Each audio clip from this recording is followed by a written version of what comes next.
חיבקתי את ההורים, עשיתי מסיבה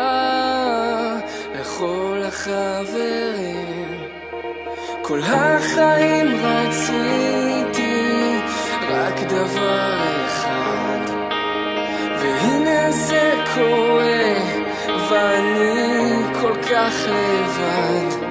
מול הכיתה, עומד קפוא מאור ואמא רוצה